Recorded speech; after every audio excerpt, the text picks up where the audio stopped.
আজ কত সুন্দর সকাল, গরমটাও বেশ বেশি। মনে হচ্ছে পুকুরে একটু চান করতে মামি। রাধা সখীদের সঙ্গে হেসে খেলে পুকুরের দিকে যায়। রাধা চান করতে যাচ্ছে, এটাই তো মজার সময়। আজ একটু খুনসুটি না করলে বৃন্দাবন আমাকে চিনবে কি করে? সখীগণ, সাবধানে নেমো, পানিটা ঠান্ডা খুব। রাধা সুন্দরভাবে পানিতে নেমে খেলা শুরু করে। কাপড়গুলো গাছের ডালে রাখা থাকে। এই কাপড়গুলো যদি একটু লুকিয়ে রাখি, রাধা আমাকে ডাকবে, আর তখনই দেখা যাবে সে কতটা আমার কথা ভাবে। কৃষ্ণ কাপড়গুলো নিয়ে গাছের উঁচু ডালে বেঁধে দেয়। আরে, আমার কাপড়গুলো কোথায় গেল? এইদিকেই তো রেখেছিলাম।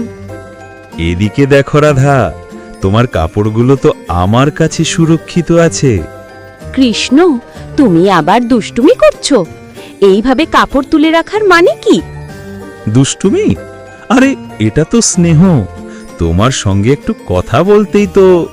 আমার কাপড়গুলো এখনই নামাও, এইভাবে না করলেই পারো না। ঠিক আছে, নামিয়ে দেব, কিন্তু আগে একটা কথা বলতে হবে। তুমি কি আমাকে ভালো বন্ধু হিসেবে মানো? হ্যাঁ, তুমি ভালোই তো, কিন্তু তোমার দুষ্টুমি আমার একদম পছন্দ নয়। তাহলে হাসো, রাগ করলে তো আমি আরো দুষ্টুমি করতে ইচ্ছে করি।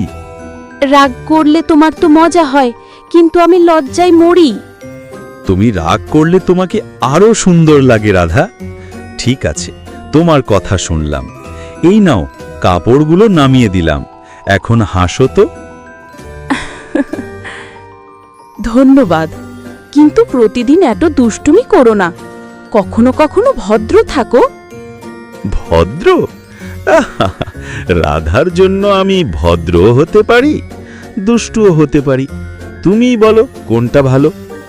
দুটোই ভালো, তবে সীমার ভিতর থাকলে। সেদিন তুমি বলেছিলে যে আমি তোমার অনেক ভালো বন্ধু, আজ আবার বলো তো।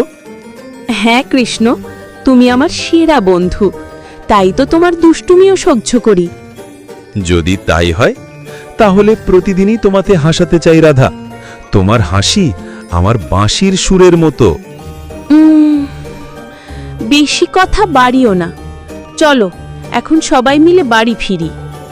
চলো, তবে আজ আমি তোমাদের পথ দেখিয়ে নিয়ে যাব। গায়ের সবাইকে বলবো রাধা আজ আমাকে ভালো বলেছে।